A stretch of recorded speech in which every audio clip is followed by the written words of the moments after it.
You are listening to The Sting of Regret, Turning Missed Chances into Deeper Purpose, written and produced by Rolando Asisten Jr., digitally narrated by the author through 11 Labs. Some regrets linger, but in these pages and in this voice, you'll discover how they can lead you to something deeper, something redemptive, something true. Introduction.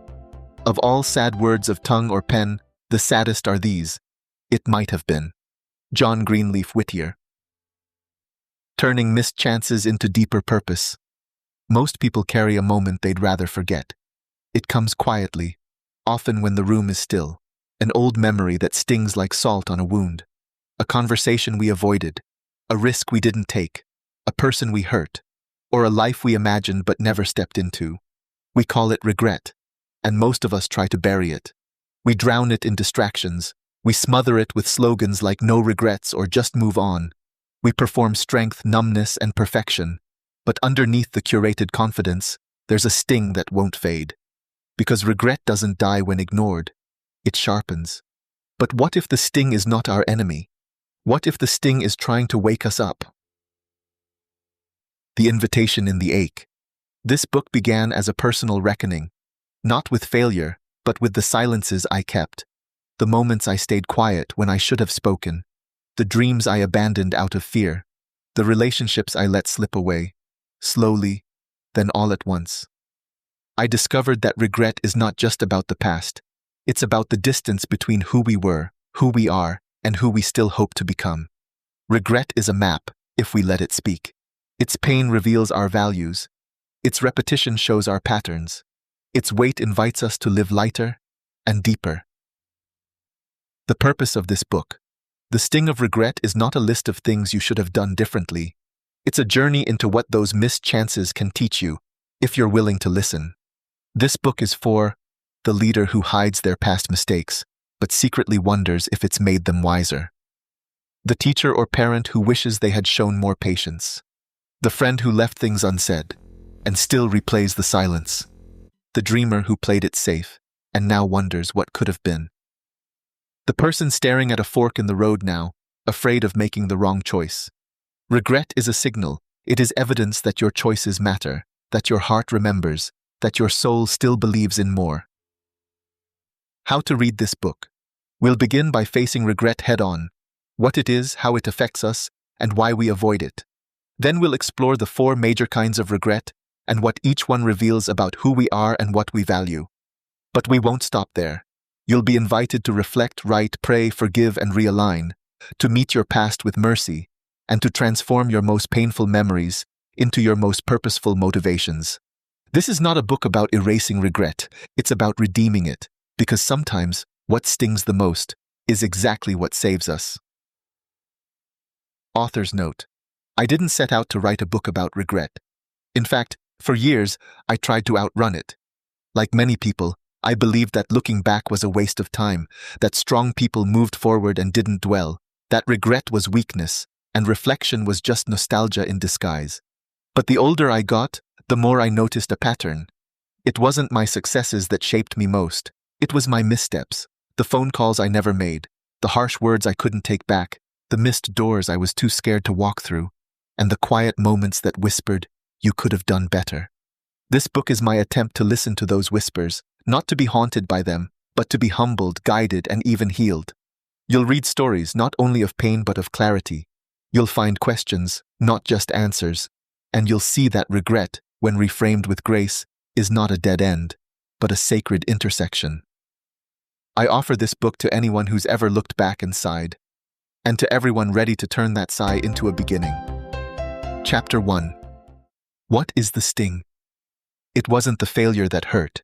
It was what I didn't do afterward. The moment that lingers.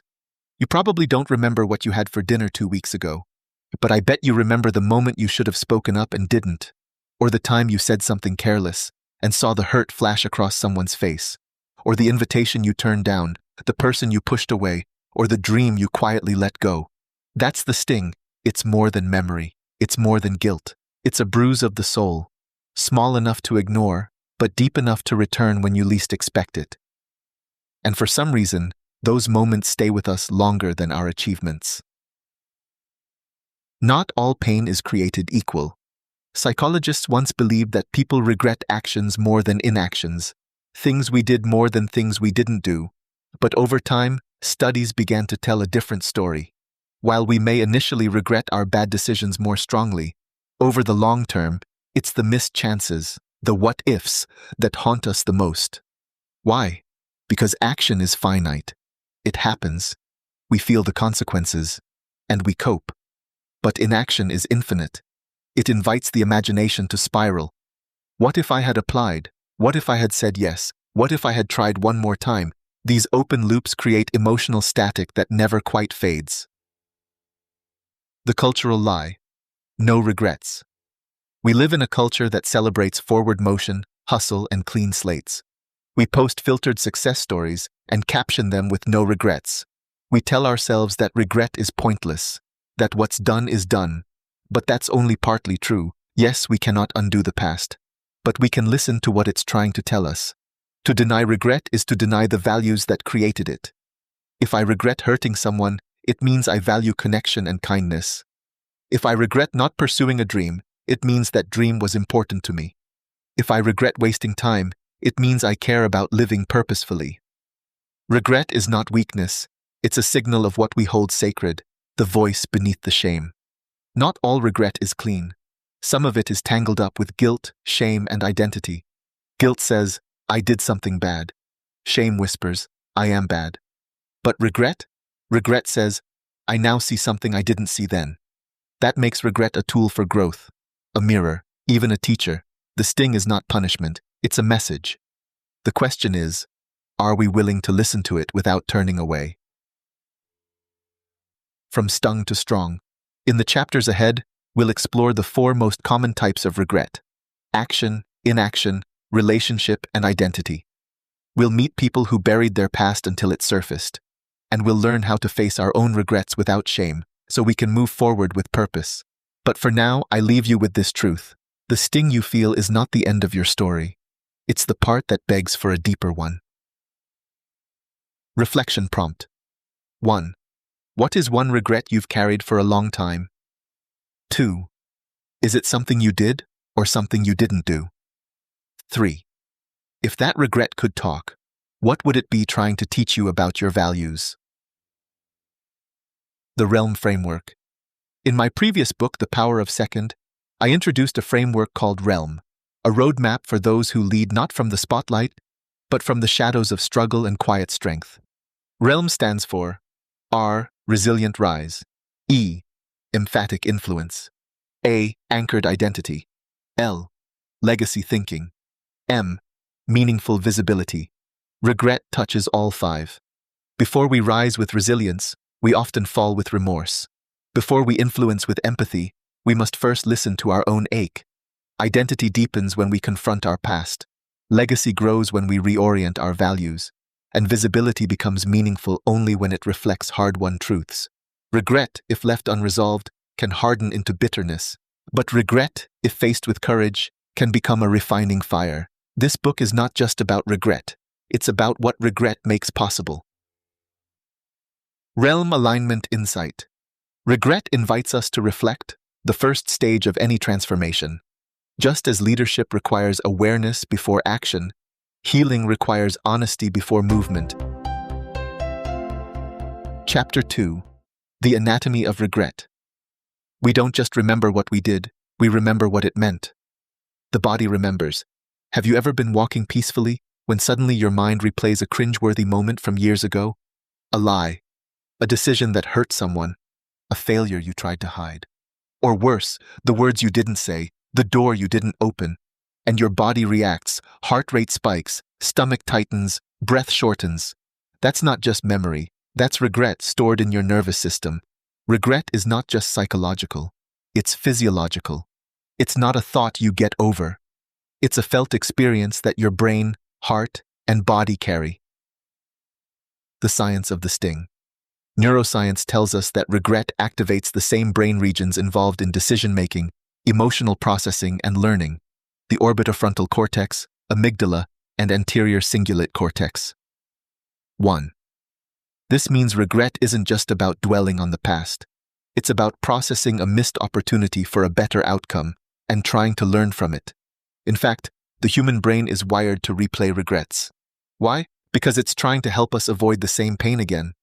Regret is the brain's way of saying, here's a pattern, let's not repeat it. 3 ways regret lives in us. 1. Cognitive regret. The mental loop. If only I had. What was I thinking? I knew better. This is where we analyze the moment, looking for logic and control, but too much time here leads to rumination, overthinking, and self-blame. 2. Emotional regret. The shame spiral. I hurt them, I failed, I messed up. I can't believe I was that person. This is where guilt can turn to shame. Left unprocessed, it becomes paralysis or despair. 3. Moral regret. The inner disalignment. That wasn't me. I betrayed my own values. I looked the other way. This kind of regret strikes deepest because it's not just about outcomes, but about identity. When our actions violate our integrity, it leaves an inner wound that logic alone can't fix. Why regret persists. Some pain fades over time. Regret is more persistent. That's because it often involves relationships, which live in memory. It contains unresolved emotion. It taps into unlived potential. And perhaps most of all, regret lingers when we feel there's still something we need to do with it. Apologize, understand, forgive, or live differently. Regret is a feedback loop. Regret is not always a sign of emotional weakness. In fact, the ability to feel and process regret is a hallmark of emotional maturity. It means you recognize consequences, you care about values, you've grown since then. People who feel no regret at all, who say, I don't care, it's in the past, often aren't stronger. They may just be disconnected from meaning. Emotionally healthy people feel the sting, but they don't stay stuck in it. They learn from it. That's what this book will help you do. The echo that wants to be resolved. Regret is an echo, but it doesn't just want to be heard, it wants to be responded to. The decision you made may be unchangeable, but the pattern doesn't have to repeat.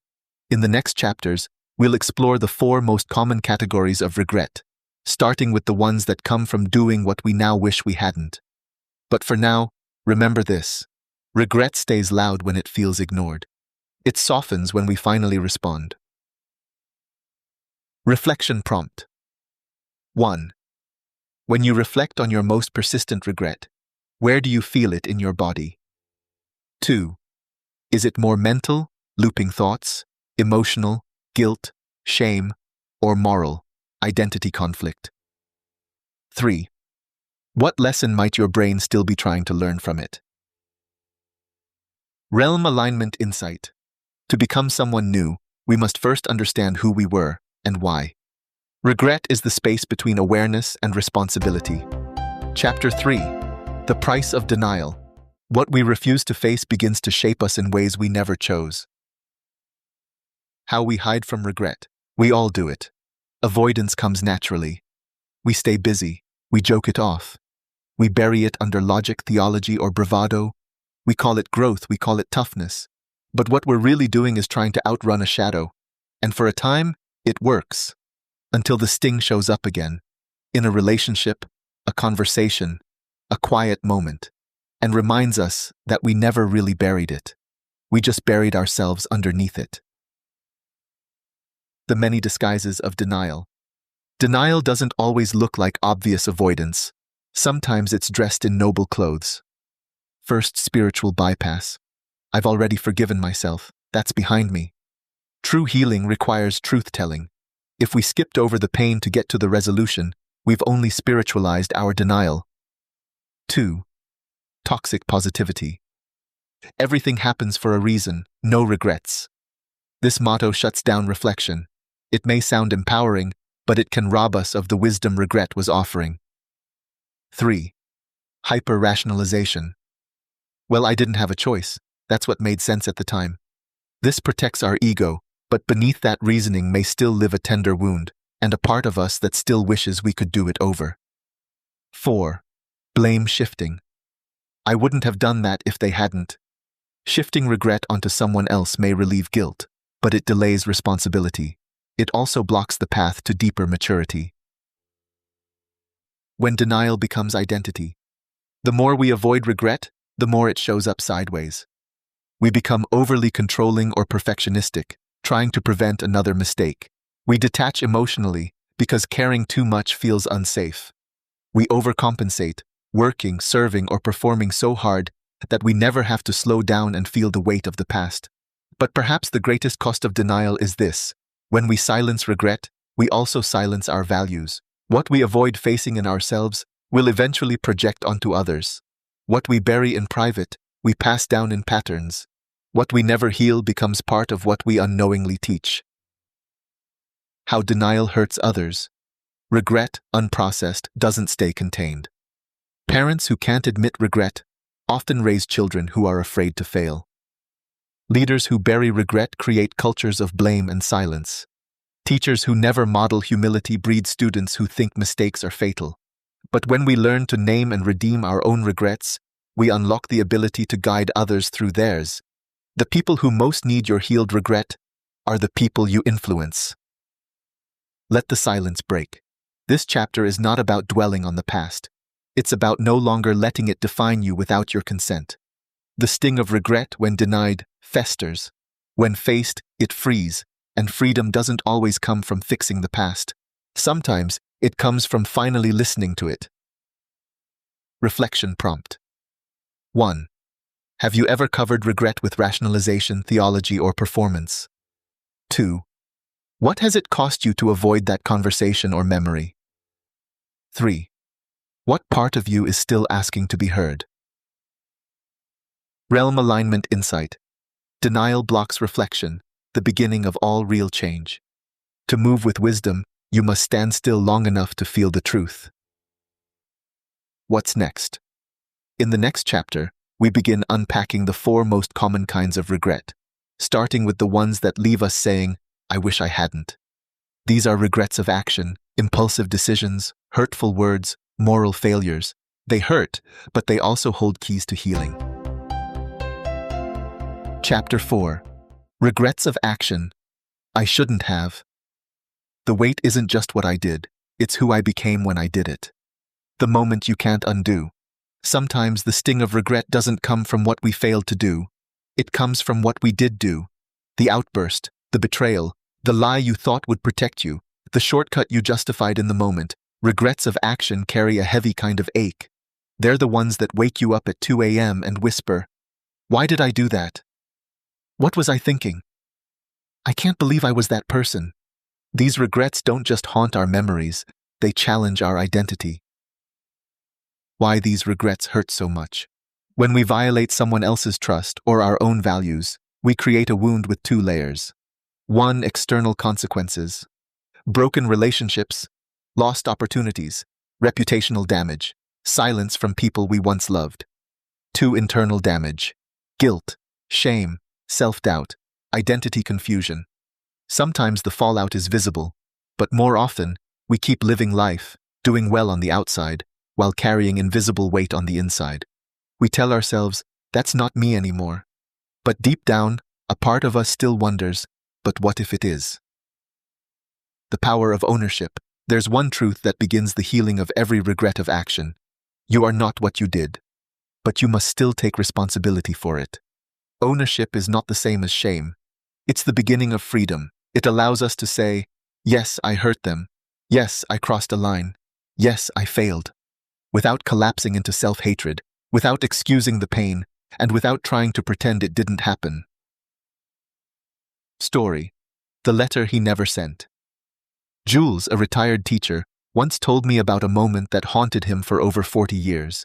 "I humiliated a student in front of the whole class," he said. "He wasn't even being disrespectful. I just snapped. I never apologized. I just moved on and hoped he'd forget." Years later, that moment still stung. I've taught for decades, but that one moment, that's what I regret most. I asked him what he would say to that student now. He paused. "I'd say, 'I'm sorry, that wasn't about you, it was about me. You didn't deserve that.'" He never found the student, but he wrote the letter anyway, and something shifted. Sometimes the healing isn't in the response, it's in the acknowledgement that we were wrong. Steps toward healing. Regrets of action. 1. Name it fully. Stop minimizing. No half confessions. No, but they also. Name the action. Name the impact. Sit in the sting. 2. Understand the context. Not to excuse, but to illuminate. What were you afraid of? What were you protecting? Understanding the why doesn't erase the harm, but it opens the path to growth. 3. Make amends, if possible. Can you apologize without expecting forgiveness? Can you repair trust without demanding closure? Can you show change, not just say it? 4. Forgive yourself with responsibility. Self-forgiveness isn't forgetting. It's saying, I did wrong, but I don't have to stay in that role forever. When you can't undo the damage. Some regrets live in spaces where reconciliation is no longer possible. The person has passed, the relationship is over, the moment is far gone, but even then, your response still matters. You can write the unsent apology, change how you show up for others now, mentor someone walking the same path you once walked, and offer them what you didn't give. Your past cannot be changed, but your character still can. Reflection prompt. 1. What is one action you deeply regret? 2. What was driving that decision? Fear, ego, anger, insecurity. 3. If you had a moment to face the person you hurt, what would you say now? Realm alignment insight. Regret of action demands both responsibility and empathy for others and for ourselves. This is where integrity begins to rebuild. Coming next, regrets of inaction. In the next chapter, we'll explore the subtler, but often more enduring regrets. Not the things we did, but the ones we didn't. The dreams we postponed. The risks we avoided. The conversations we never started. Because silence can sting louder than mistakes. Chapter 5. Regrets of inaction. I wish I had. Failure hurts, but never trying, that echoes longer. The regret that lingers in silence. Some regrets are loud. They shout from a mistake, a mess, a moment we wish we could erase. But others come quietly. They arrive like a whisper that visits years later and says, you could have tried. You were made for more. That was your chance, and you let it go. These are the regrets of inaction, not what we did, but what we didn't do. We didn't speak up, we didn't ask, we didn't leap. And though no visible damage was done, something within us remained unfinished. Why inaction hurts more over time. At first, inaction feels safe. No risk, no rejection, no failure. But as time passes, our minds fill the silence with what-ifs. Unlike action regrets, which we can examine, repair, or apologize for, inaction leaves us with ambiguity. The door closed, but we never looked inside. This creates emotional fog. Was that the right choice? Would my life have turned out differently? Did I walk away from something sacred? The pain of regret increases when we realize the opportunity will never return. Common regrets of inaction. Dreams deferred. I wish I had pursued that passion. I had a chance to study abroad, but I stayed because it felt safer.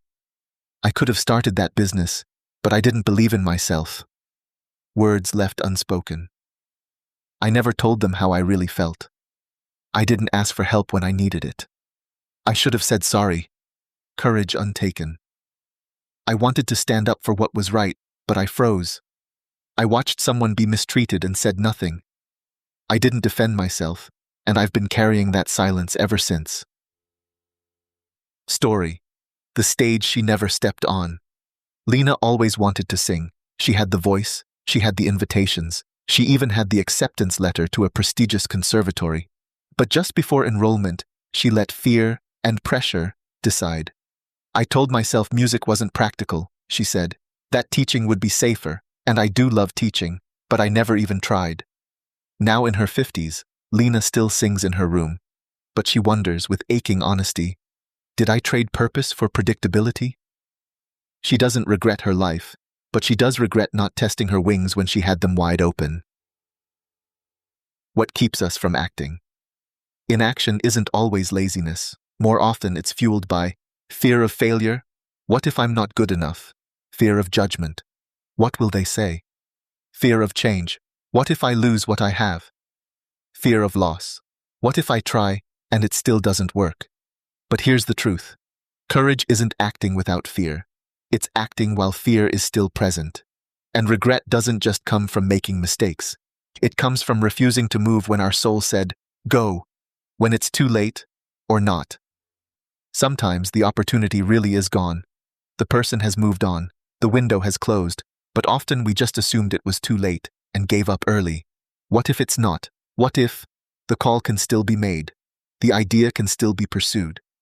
The someday dream still has breath? Even when some doors are closed, others are still ajar. But they won't wait forever. Reclaiming regret of inaction. 1. Name the moment. What didn't you do that you still think about? 2. Uncover the value. What part of you still longs for that version of you? Was it adventure? Was it truth? Was it love? Was it your calling? Regret is revealing your inner compass. 3. Act on the value.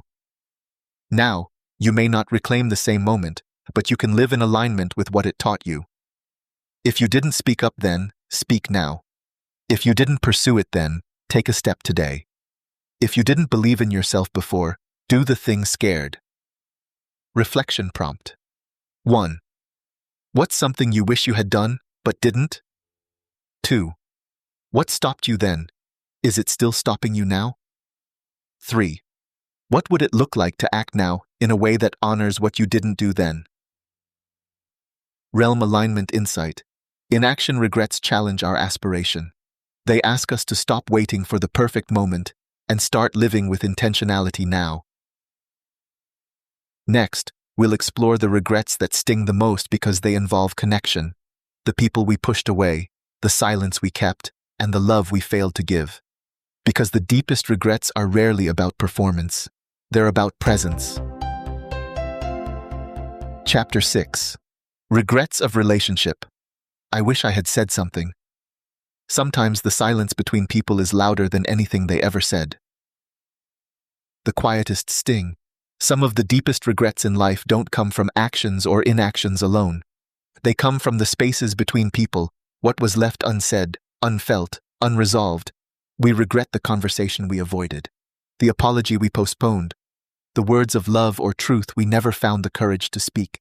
And unlike career mistakes or missed adventures, relationship regrets live in the heart, where time can't fully erase them. Common relationship regrets. These are some of the most universally shared forms of regret. 1. Unspoken affection. I never told my father I forgave him. I didn't say I love you before they passed. I held back my admiration because I thought I had more time. 2. Harsh words or estrangement. We fought, and I let pride keep us apart. I never explained what I truly felt before we stopped talking. I lost someone I once called family, and we never said goodbye. 3. Failure to protect or speak up. I saw someone being mistreated and said nothing. I didn't defend them when they needed me. I prioritized comfort over compassion. Why these regrets go deep. Relationship regrets hurt not just because of what happened, but because they violate our need for connection, dignity, and belonging. When bonds are broken, or when we choose safety over intimacy, we're left with a fracture not just in memory, but in identity. I wish I had said something becomes, I wish I had been someone else in that moment. Story. The text he never sent. Gabriel had been close to his younger brother until a falling out over a business decision. What began as a disagreement turned into months of silence.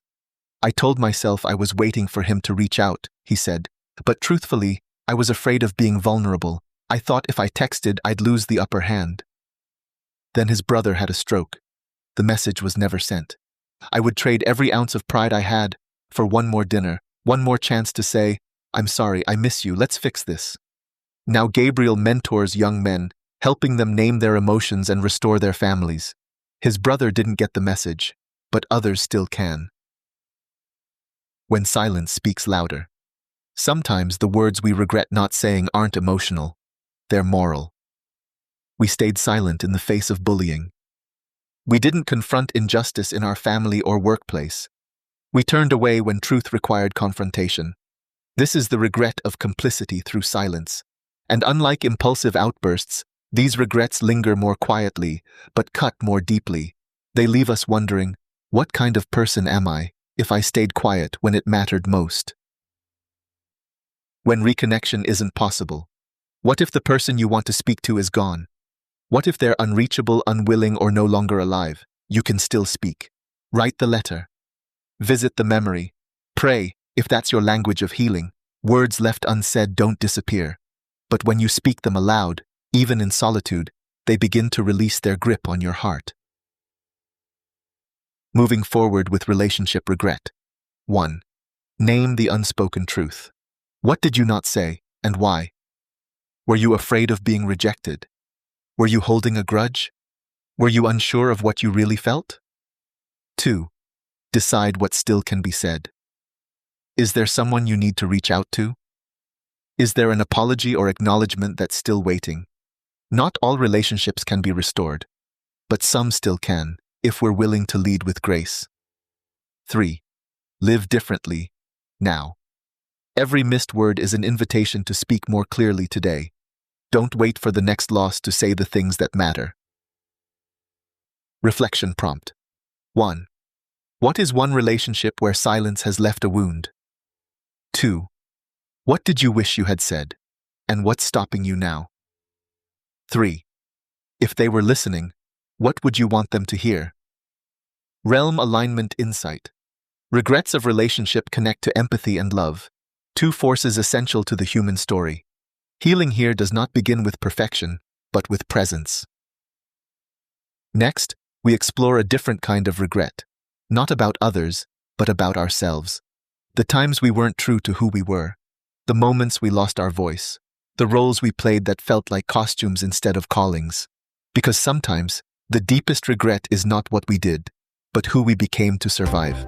Chapter 7. Regrets of Identity. That wasn't me. The sharpest sting is when we abandon who we really are to become who others expected us to be. The moment you don't recognize yourself. There are times in life when you look back at a version of yourself and wince, not because you were reckless, not because you failed, but because you were performing. You said yes when you wanted to say no. You stayed quiet when something inside was screaming to speak. You lived someone else's story, smiling the whole way through.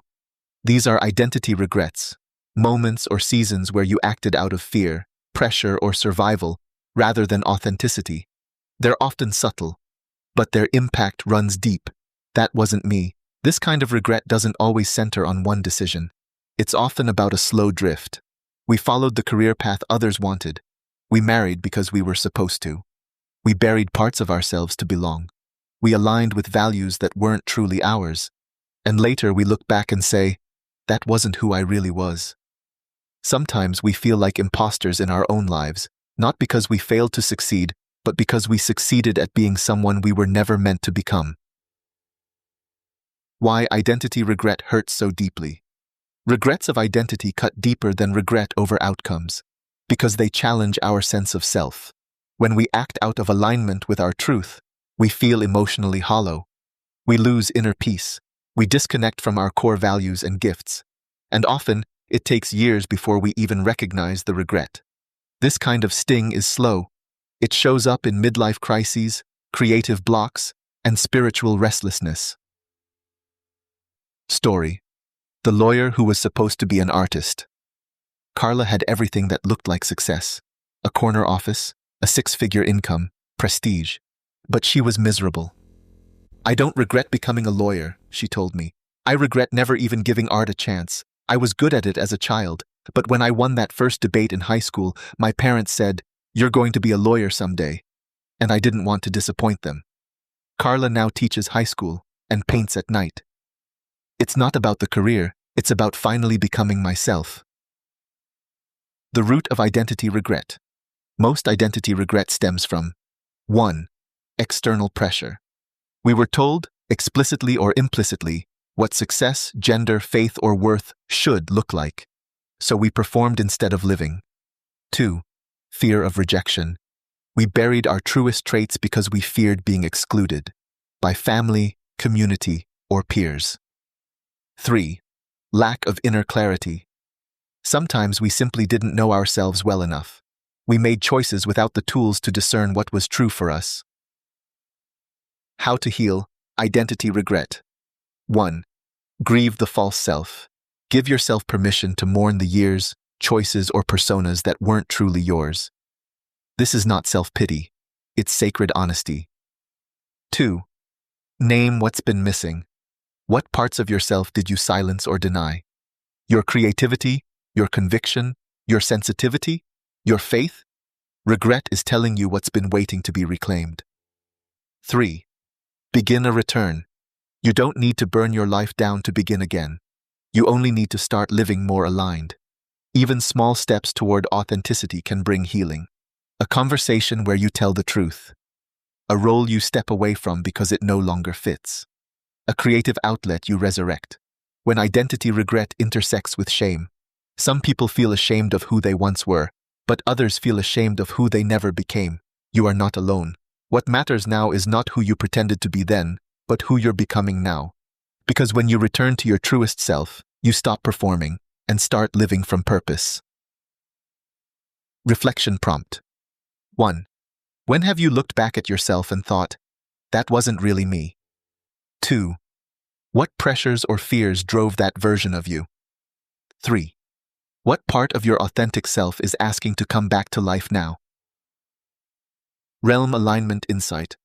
Identity regret calls us toward learning and meaning, not just doing what's expected, but becoming who we were designed to be.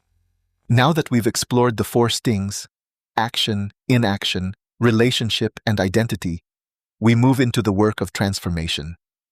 In Chapter 8, we begin learning how to face regret without flinching, so we can extract its wisdom and find our way forward.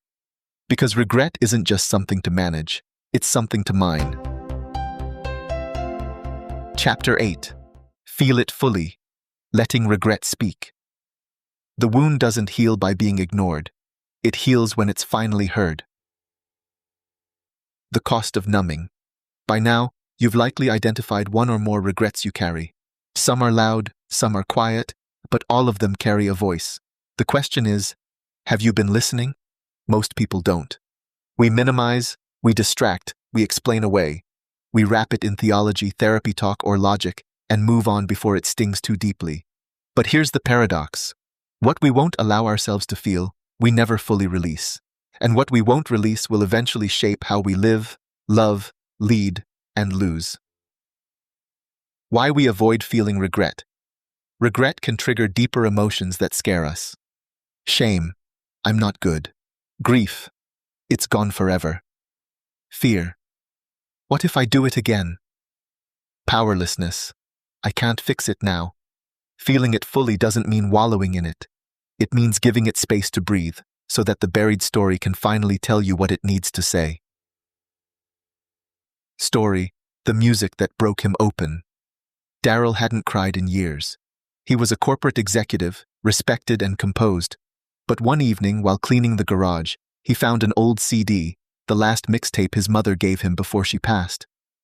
I hadn't spoken to her in 6 months before she died. We had argued, and I thought there would be time to fix it. He played the music and broke down. All that regret I thought I had buried came rushing back, but that moment, it also cracked something open. I didn't just feel loss, I finally felt love. That's what regret does when we let it speak. It doesn't just bring up what hurt. It reconnects us to what mattered. The Regret Map, a tool for listening. If you're willing to face the sting, you can begin to understand what it's telling you. Here's a simple framework to begin. Step 1. Name the regret. What is the specific memory, choice, or silence you're revisiting? Step 2. Identify the type. Action, inaction, relationship, identity. Step 3. Name the emotion beneath it. Is it anger, sadness, guilt, shame, embarrassment? Try writing, "This regret makes me feel." Step 4. Ask the core question. What is this regret trying to teach me? Let it speak. You may be surprised by what it says. You value honesty. You miss connection. You want a second chance. You're capable of living more boldly now. Feeling isn't the end. It's the doorway. You don't need to stay in the regret, but you do need to pass through it. Because feeling deeply leads to learning truthfully. And only when we've named the wound honestly can we forgive ourselves, repair relationships, align our values, lead others with compassion. What happens when you let it speak? When you let regret speak, you discover clarity. You learn what truly matters. Compassion. You understand your younger self better. Courage. You begin to act differently in the present. Regret stops being a trap and becomes a teacher. Reflection prompt. 1. Which regret in your life still carries emotion when you think about it? 2. What would it look like to let yourself feel that regret without rushing to fix or judge it? 3. What is that regret trying to tell you about your values? Realm Alignment Insight. This chapter centers on reflection, the beginning of transformation. Regret, when felt fully, reveals the path to deeper honesty and healing. Once we've felt regret honestly, we're ready for the next step, making peace with the self. In Chapter 9, we'll explore how to speak gently to your younger self, release shame, and begin a new internal dialogue. Because the one person you may need to forgive is you. Chapter 9. The Inner Apology. Making Peace with Yourself. You cannot punish yourself into becoming a better person, but you can forgive yourself into becoming a freer one. The regret we rarely address. By now, you've probably named a few of your regrets. You've remembered the sting, felt the weight, maybe even allowed a buried emotion to surface. But here's something we often overlook.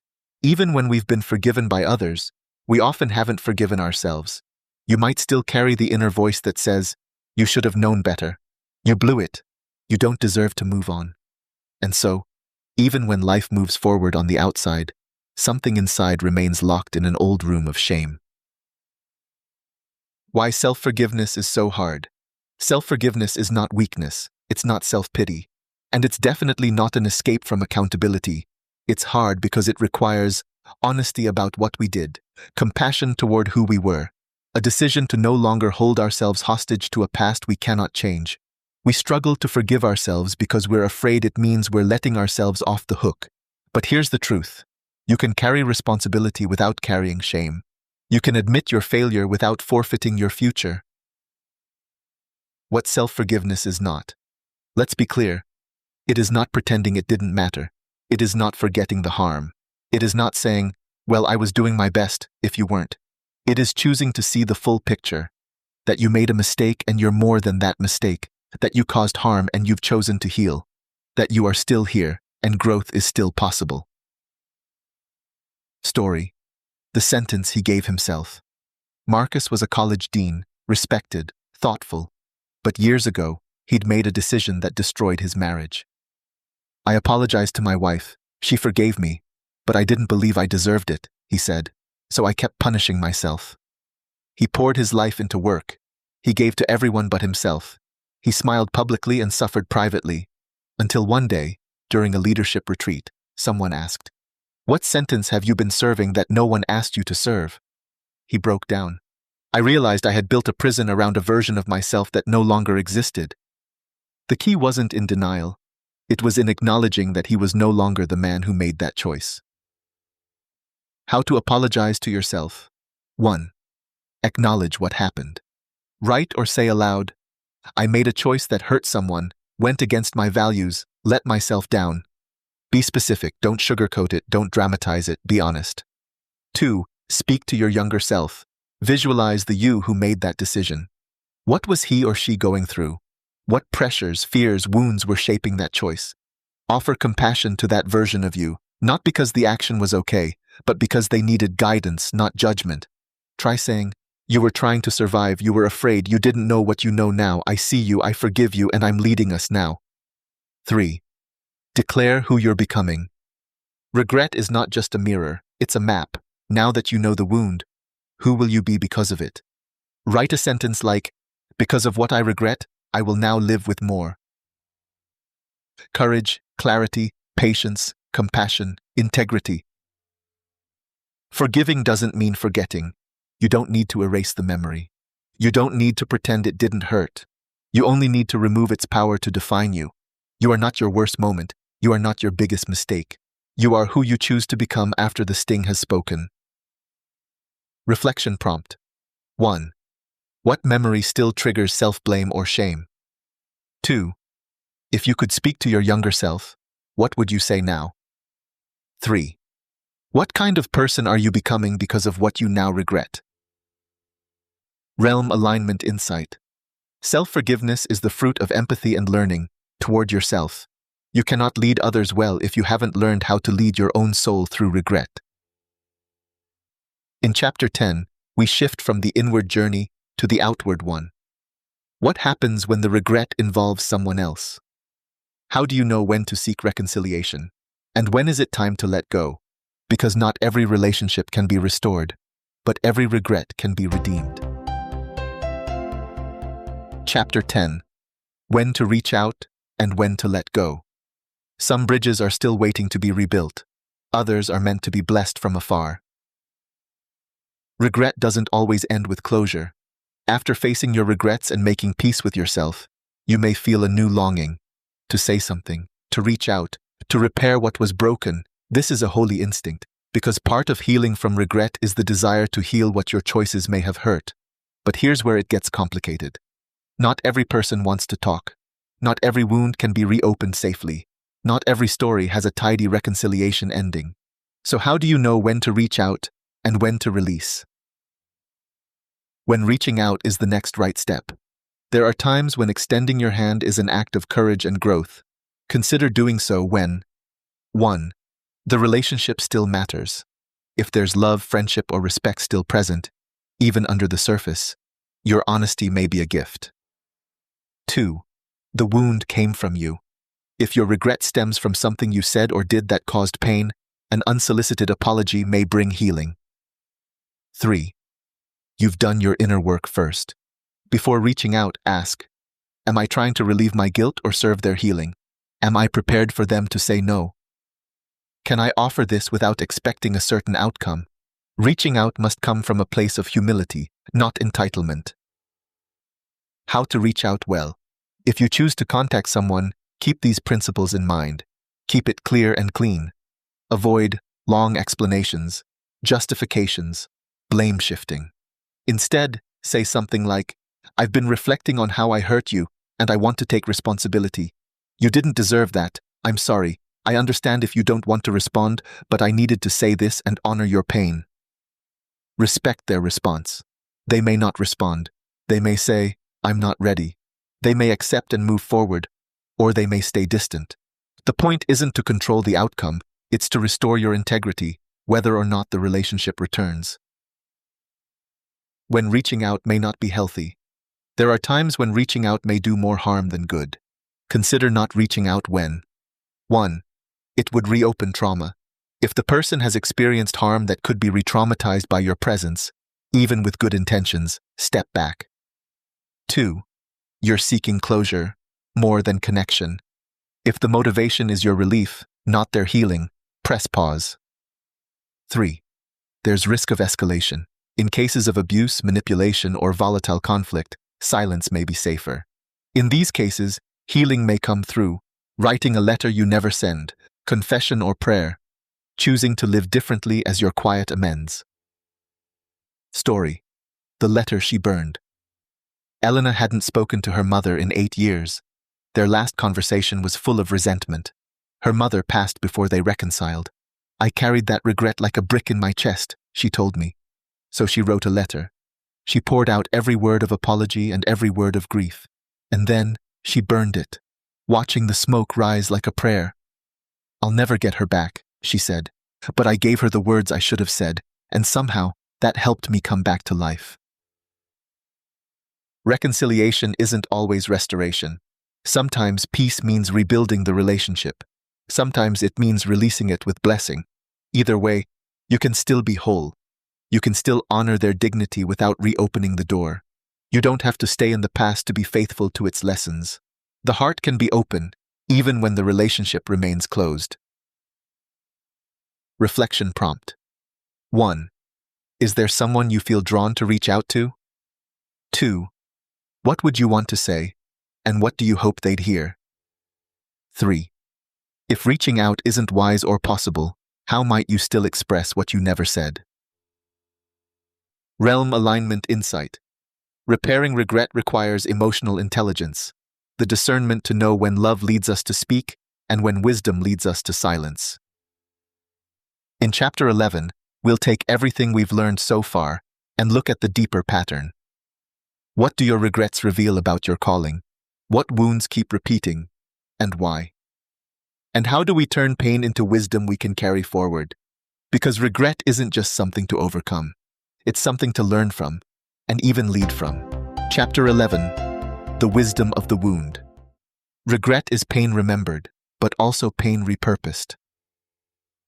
The question beneath the pain. By now, we've walked through the sting. We've named the regrets that haunt us, the things we wish we hadn't done, the chances we never took, the people we hurt or lost, the times we weren't true to ourselves. We've faced the emotions, we've owned the stories, we've begun the work of forgiveness toward others and ourselves.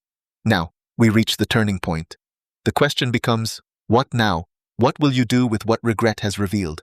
What wisdom has your wound been trying to teach you all along? Regret as a mirror. One of the most powerful truths about regret is this: you only regret what you care about.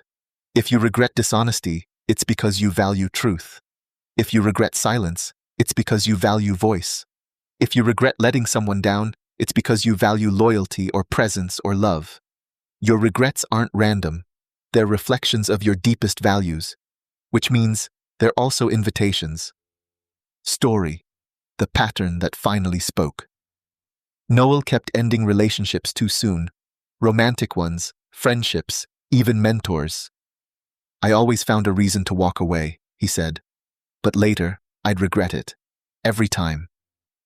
In therapy, he traced the pattern back to his childhood, where emotional connection often came with unpredictability. He learned early to protect himself by leaving first. It wasn't until his fourth serious relationship ended that he asked the question regret had been trying to teach him, why do I keep repeating this? The answer wasn't obvious, but the question changed everything. He began showing up differently, with vulnerability, with truth, with presence. His pattern didn't define him, but it did direct him to the wisdom waiting beneath the wound. 3 kinds of wisdom regret offers. 1. Value clarity.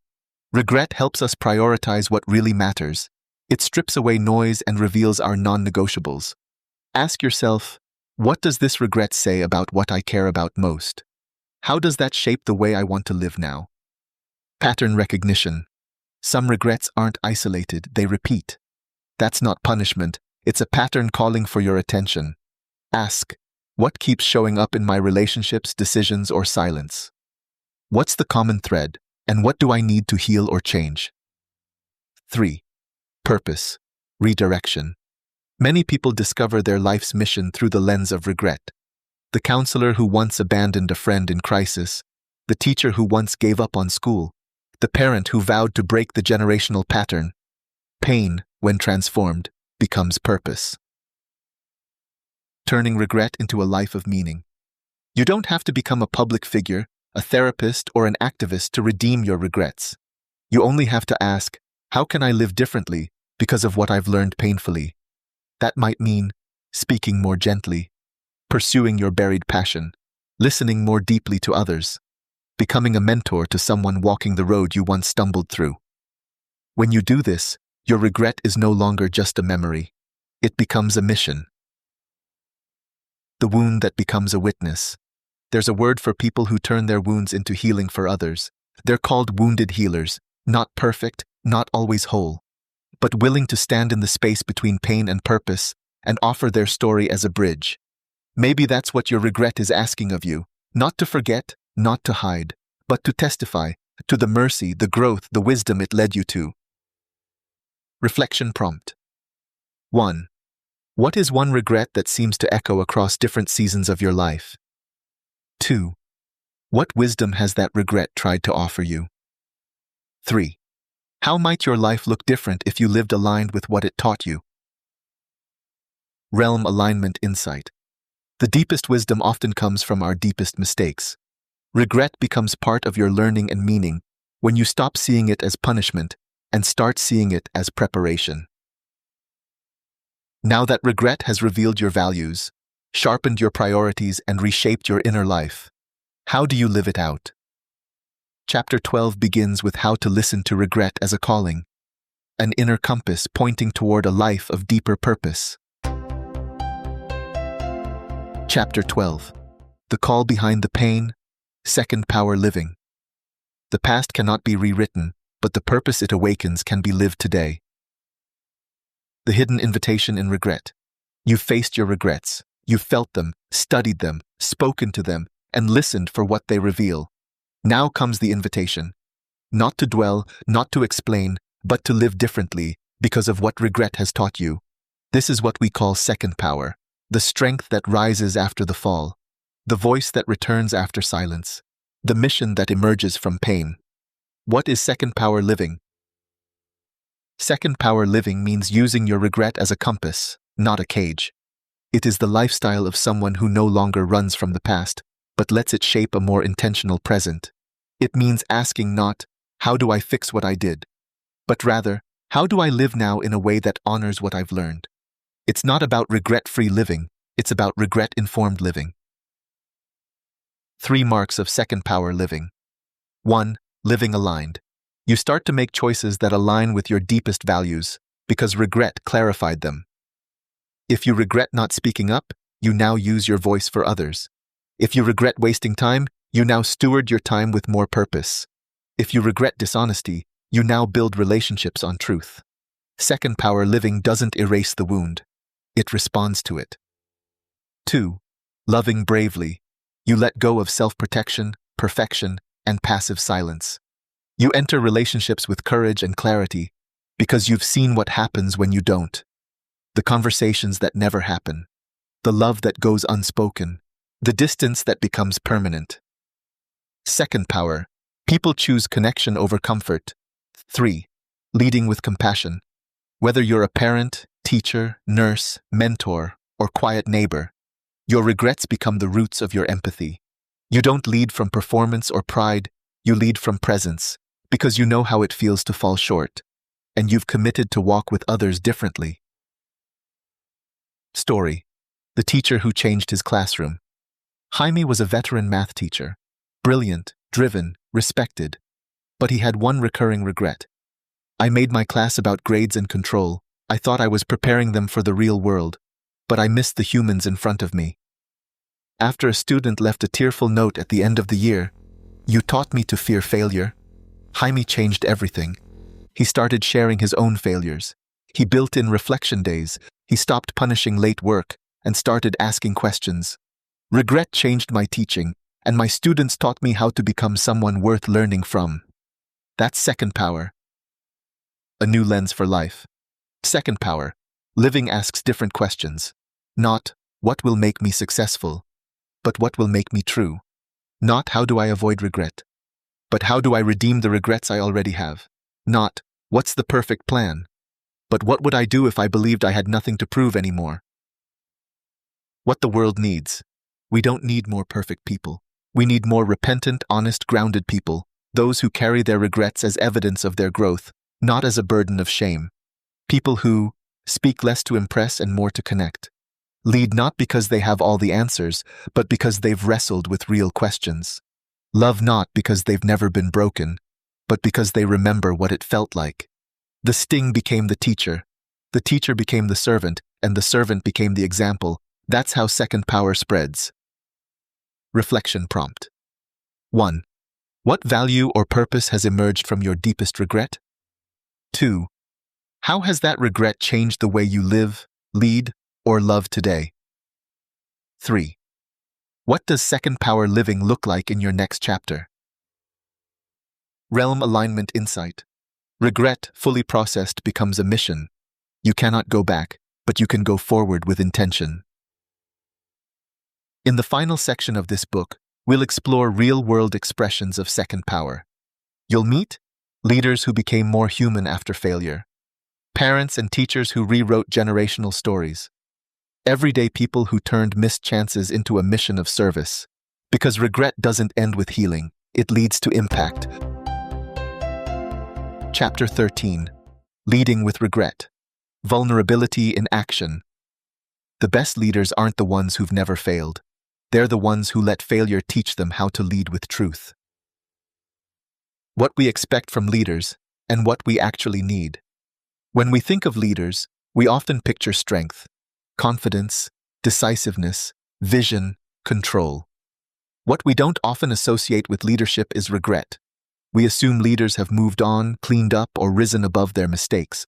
But in truth, the leaders who have faced their regrets, without denying, defending, or hiding them, are the ones we trust the most.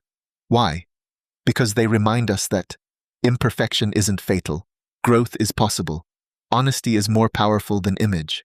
A leader who owns their regret creates a culture where others can grow too. The myth of the untouchable leader. Some leaders avoid admitting regret because they believe it will make them seem weak, lose authority, be questioned by their followers. So they push forward, hide their past, and pretend they've always had clarity. But this comes at a price. The cost of inauthentic leadership. Teams mirror defensiveness. Mistakes go unacknowledged. People fear failure. Feedback becomes unsafe. Innovation dies in a culture of image management. Regret as leadership currency. When used with wisdom, regret becomes a leadership asset. It builds credibility. It fosters empathy. It invites collective growth. Admitting a personal misjudgment doesn't weaken your influence. It expands it. Because people follow leaders who've been through something and come back wiser, not harder. Story. The principal who changed her staff meetings. A school principal named Mayet once told me about a turning point in her leadership. I used to lead with pressure, performance metrics, goals, evaluation, but then came the year of teacher burnout, staff resignations, and a personal collapse. I realized I'd been pushing others the way I pushed myself, without pause, compassion, or curiosity. In her next faculty meeting, she stood before her team and said, "I regret how I've led this past year. I confused urgency with care. I want to lead differently now." That moment rewrote the culture. Suddenly people started sharing, asking for help, telling the truth. It was like regret opened the door to humanity. That's second power leadership. How to lead with regret. 1. Admit mistakes openly, but wisely. You don't need to confess every detail to everyone. But when the stakes are high and your decision has affected others, own it. Try saying, "I missed something important here. I see it now. Here's how I want to grow from it." 2. Model reflection. Let your team see how you process, not just how you perform. Ask, what do I regret not doing in this project?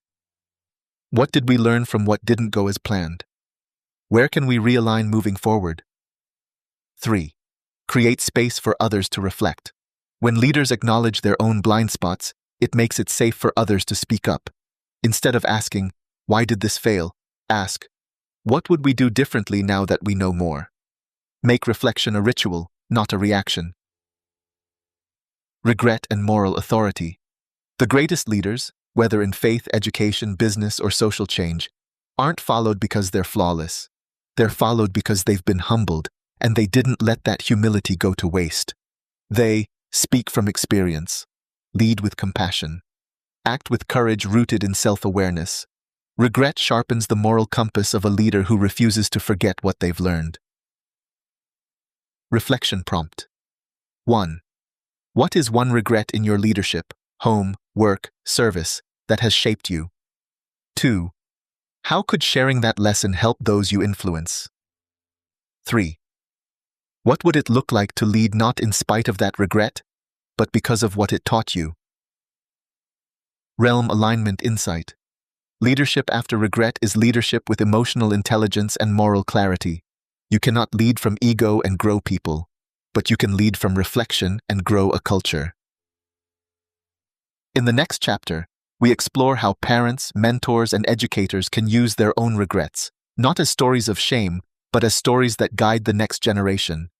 Because the most powerful lessons we teach our children may come from the things we wish we had done differently. Chapter 14. Teaching through regret. Guiding the next generation.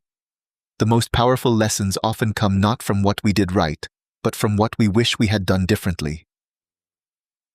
What regret has to do with mentorship? We often think the job of a parent, teacher, or mentor is to pass down knowledge and skills, how to succeed, how to navigate life, how to get things right. But there's another kind of wisdom our young people are starving for, the courage to name where we got it wrong so they don't have to repeat it. Too many adults bury their regrets. Too many mentors pretend they've always known what they now know. But real guidance doesn't come from perfection, it comes from perspective. We teach more with our truth than with our triumphs. The myth of the untouchable role model. Many adults hesitate to share their regrets with young people because of fear. What if I lose credibility? What if they copy my mistake? What if they stop respecting me? But the opposite is often true. When an adult says, "Here's what I learned the hard way. I wish I had spoken up earlier. I didn't believe in myself when I should have." It creates safety, trust, and relevance. It says, "I don't expect you to be perfect. I expect you to be human and to grow." Story. The letter she gave her daughter. Anna was a single mother who spent much of her 20s trying to earn love through performance. She was in and out of unhealthy relationships before she found her footing. When her daughter turned 18, Anna wrote her a letter. It wasn't filled with advice. It was filled with regret and truth. "I wish I had known I didn't need to be someone else to be loved. I wish I had said no sooner. I wish I had loved myself first." She gave it to her daughter before she left for college. Her daughter later said, "That letter meant more than any graduation gift. It told me I could be real." How to teach through regret. 1. Name your regret without shame. Choose a regret that is age-appropriate and emotionally safe to share. You might say, "This is something I learned the hard way, and I want you to have the benefit of that wisdom now." Frame it as a lesson, not a lecture. 2. Focus on the value, not the failure. What core value did your regret reveal? Integrity, compassion, voice, boundaries, courage. Teach the value, not just the mistake. 3. Ask reflective questions. Invite young people to think for themselves, not just absorb your story. Try, "Have you ever been in a moment like that? What do you think I should have done differently? What matters most to you in a moment like that?" This turns your story into their discernment tool. Teaching doesn't require perfection. As a teacher, parent, or mentor, your goal isn't to raise flawless people. Your goal is to raise people who are honest with themselves, who can face mistakes, repair relationships, and grow with clarity. The world is already filled with pressure. What it needs is more permission, to be real, to reflect, to begin again. When we model reflection, we teach resilience. When we share regret, we plant wisdom. If you've hurt the ones you're teaching. Some of the hardest regrets come from what we did, or didn't do, with the very people we were trying to lead well. You may have lost your temper, missed a season of their life, chosen work over presence, said something you now wish you could unsay. It's not too late to speak, even if they're grown, even if it's awkward, even if you don't have the perfect words. A simple, "I wish I had done that differently, and I'm sorry," can release years of unspoken weight. Reflection prompt. 1. What is one lesson you've learned from regret that could guide someone younger than you? 2. Who in your life needs to hear the story behind your wisdom? 3. What would it look like to mentor, not from perfection, but from reflection? Realm alignment insight. Regret becomes a legacy when we pass on what it taught us, not just what we achieved. This is the heart of mentorship and meaning. In the final chapter of this section, we turn to embodiment. How do you now live, move, speak, and serve as someone who has faced regret with honesty? How do you become the kind of person whose scars shine, not because they're gone, but because they've been healed? Because the life you're becoming starts with what you've dared to confront. Chapter 15. Embodying Second Power. Living the Life. Regret revealed. You don't become free by forgetting the past. You become free by living in response to what it taught you. This is not the end. It's the beginning. Regret brought you here. It nudged you with memory. It stung you with truth. It made you stop, reflect, grieve, reach out, and turn inward. But you didn't stay there. You listened. You told the truth. You grew. Now you begin again, not as someone who's moved on, but as someone who has moved forward with intention. This is second power embodied. Not just thinking differently, but living differently. What it means to embody second power. To embody something is to live it without needing to announce it. It's no longer a quote you highlight. It's who you are in a hallway conversation, a late-night phone call, a quiet decision no one sees. You apologize sooner, show up braver, speak more truthfully, rest with more peace, because the pain you once carried now has a name, a purpose, and a new place in your story. Story. The coach who stopped yelling. Leo was a beloved basketball coach. Old school, tough, results-driven, but deep down, he carried a regret from years earlier. A player who quit the team after being constantly criticized, who never played again. I thought I was making him stronger, Leo said, but I crushed something in him. That regret stayed with him. Years later, he started coaching differently. More questions than commands. More eye contact than shouting. More patience, less performance. I became the coach I needed when I was young, and I think maybe I've helped some of these kids avoid the regret I've had to carry. That's what it means to embody what regret has taught you. Signs you're living what you've learned. You may not notice it at first, but others will. They'll say, "You've changed, but you feel more like yourself. You listen differently. You seem at peace with your story. You don't react the way you used to. You're not performing healing. You're not projecting wisdom. You're simply becoming someone who no longer fears the past because you've learned how to walk through it and come out with grace. You don't need a platform, just presence. You don't need to write a book, lead a seminar, or give a TED Talk to make your regret meaningful. You only need to sit with someone who's hurting and not rush them. Tell the truth even if your voice shakes. Say, "I'm sorry," to someone who never expected to hear it. Choose to live more gently than how you were treated. Say yes to the dream you left behind. Every time you act out of what regret has taught you, you become part of someone else's healing. When the sting becomes the signal, you'll still feel it sometimes, that sharp reminder of what once was. But it won't shame you. Instead, it will signal something, a boundary you now respect, a pattern you've finally broken, a life you've chosen with more intention, a purpose that was born from pain. The sting didn't win, it sent you home. Final reflection prompt. 1. What part of your life today feels most aligned with what your regrets taught you? 2. What kind of presence do you now bring into the spaces you occupy? 3. What legacy of growth, compassion, or clarity will your healed regret leave behind? Realm alignment insight. Second power doesn't begin with perfection. It begins when we choose to live, fully and freely, in light of everything we've faced. Closing invitation. If this book has stirred something in you, an old memory, a fresh insight, a painful truth, don't let that moment fade. Take one step. Write a letter. Call a friend. Begin a journal. Change how you show up tomorrow. And remember, regret was never the enemy. It was the teacher. Now, it's your turn to teach, with how you live. Conclusion: the gift in the grief. We began with pain, not the pain of injury, but the pain of insight. The sting of what we wish we had done differently. At first, regret can feel like an enemy. It interrupts, it humbles, it hurts. But now you've seen what few allow themselves to witness. Regret is not a dead end. It's a doorway. It's not a punishment. It's an invitation to live more aligned, more awake, and more whole. Regret reminded you of your values, of your voice, of your capacity for truth and transformation. It revealed what matters most, not just to the world, but to you. And now, it has handed you something rare, a second chance, not at the past, but at the present.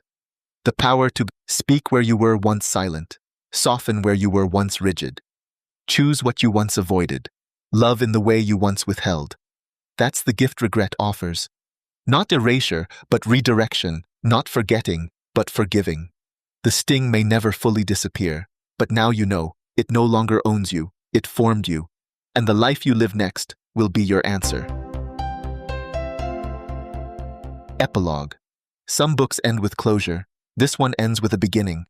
Because your story didn't end with the mistake. It began with your response. The regret that once haunted you is now a chapter. One that deepened your empathy, widened your vision, and refined your purpose. It shaped how you lead, how you parent, how you show up, and how you love. You are not just someone who made it through. You are someone who made meaning out of the mess. And now, you carry something rare in this world. The kind of wisdom that only comes from having fallen and chosen to rise with grace. So keep writing, with every conversation where you tell the truth, with every decision that reflects your deeper values, with every moment you choose purpose over performance. This is the legacy of Second Power, not perfection, not applause, but presence, the kind that heals quietly, leads humbly, and lives what it's learned. This audiobook, The Sting of Regret, Turning Missed Chances into Deeper Purpose, was written and produced by Rolando Asisten Jr. and digitally narrated by the author using 11 Labs. Thank you for listening. If you enjoyed this book, please take a moment to rate and review it on the platform where you purchased it. Your feedback helps other listeners discover the message of this work. You can find more of Rolando's books at rolandoasisten.com/books or on major platforms like Google Play, Amazon, Audible, iTunes, Spotify, Kobo, and Barnes & Noble. Just search the author's name, Rolando Asisten. For early releases and exclusive freebies, feel free to email us at lifeavenue628@gmail.com.